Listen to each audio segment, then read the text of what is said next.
جہاں سے چاہو کھاؤ، ولا تقربا هذه الشجرہ، لیکن اس درخت کے قریب نہ جانا، فتکون من الظالمین، تو ظالموں میں سے ہو جاؤ گے۔ اب آگے سنیں، فأزلہم الشیطان، کیا ہوا؟ پس شیطان نے انہیں اس درخت کے ذریعے لغزش میں مبتلا کر دیا۔ اب یہ اجتہاد پر جو بات آتی ہے نا، یہیں پر آپ امیر معاویہ رضی اللہ عنہ مسئلہ سمجھ جائیں۔ آج لوگ امیر معاویہ رضی اللہ عنہ خلاف بولتے ہیں، یہاں پر سمجھ جائیں۔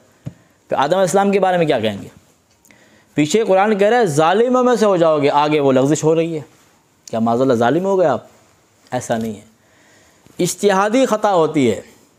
تو امیر معاویہ رضی اللہ تعالیٰ عنہ مولا علی رضی اللہ عنہ کے درمیان جو معاملہ ہوا تھا، اس میں ٹھیک ہے حق پر مولا علی تھے، تو امیر معاویہ رضی اللہ عنہ سے اجتہادی خطا ہوئی تھی۔ تو اجتہادی خطا کا مسئلہ یہ ہے، علماء یہ کہتے ہیں کہ اگر جو حق پر ہے اسے 2 اجر ملیں گے، جو خطا پر ہے اسے 1 اجر ملے گا، گنہگار نہیں ہوگا وہ، ٹھیک ہے، اجتہادی خطا۔ تو امیر معاویہ رضی اللہ تعالیٰ 22 رجب المرجب کا مہینہ ہے اور آپ کا مہینہ، تو سنیں، تو یہاں سے آپ کوئی بھی آپ کو کہے پھر کہیں اسے آپ خلاصہ کہیں، کیونکہ عوام کو اتنی باتیں یاد نہیں ہوتی۔ کیا کہیں گے؟ آدم علیہ السلام سے جو لغزش ہوئی اس کے بارے میں کیا کہیں گے آپ؟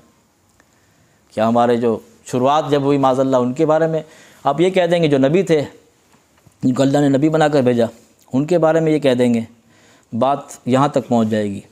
تو اس لیے ہر صحابہ نبی جنتی جنتی کے جو نعرے لگے نا، اس لیے لگے ہیں تاکہ لوگوں کو صحیح جو دین کے داعی سمجھ میں آئیں۔